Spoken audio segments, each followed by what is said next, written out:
tamir galalle fira falagasa walisa walalle nubiada kan jenne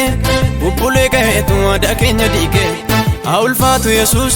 harka sati tate da kenya ike baralli nugate magayo nunganne bara lammi nugate magayo nunganne bara ulaga nugate magayo nunganne duduka jira mamayu sichis nungatu wakayo duduka jira mamayu sichis nungatu wakayo duduka jira mamayu sichis nungatu wakayo duduka jira mamayu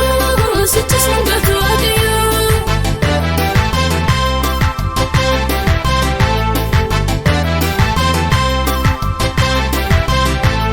utu goftan taane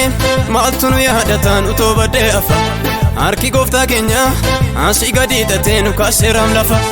olma sabayate nurra darin qabunu irra tulame maqansa ulfatu galmen kenya bade san ufargam baralli nugate magayo nunganne bara lammi nugate magayo nunganne bara ulaga nugate magayo nunganne duduka jira mamayu sichis nungatu wakayo duduka jira mamayu sichis nungatu wakayo duduka jira mamayu sichis nungatu wakayo duduka jira mamayu sichis nungatu wakayo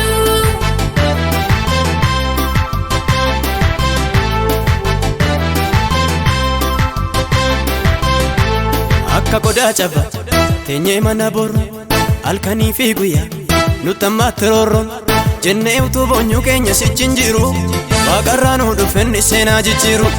jenne utu bonyu kenya sichinjiru waqarranu dufenni sena jijiru baralli nugate magayo nunganne bara lammi nugate magayo nunganne bara ulaga nugate magayo nunganne duduka jira mamayu sichis nungatu wakayo duduka jira mamayu sichis nungatu wakayo duduka jira mamayu sichis nungatu wakayo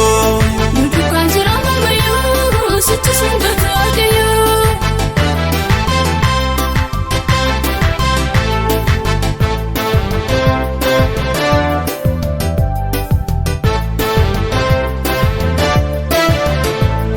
kajige jirutti silas kottonni ba hiyyummaa daaf jedhe baay'eetu nu jibbam rakkoo keenya argee waaqayyo gabbu'e gaafa sii jalqabee ba'aan nurraa bu'e rakkoo keenya argee waaqayyo gabbu'e gaafa sii jalqabee ba'aan nurraa bu'e kan akka kee eenyu kan akka kee eenyu kan akka kee eenyu kan akka kee eenyu utumaa sin taane gufta harree namaan teenyu kanaka ke enyu kanaka ke enyu utuma sintane arre namantenyu baralli nugate magayo nunganne bara lammi nugate magayo nunganne bara ulaga nugate magayo nunganne duduka jira mamayu sichis nungatu wakayo duduka jira mamayu sichis nungatu wakayo duduka jira mamayu sichis nungatu wakayo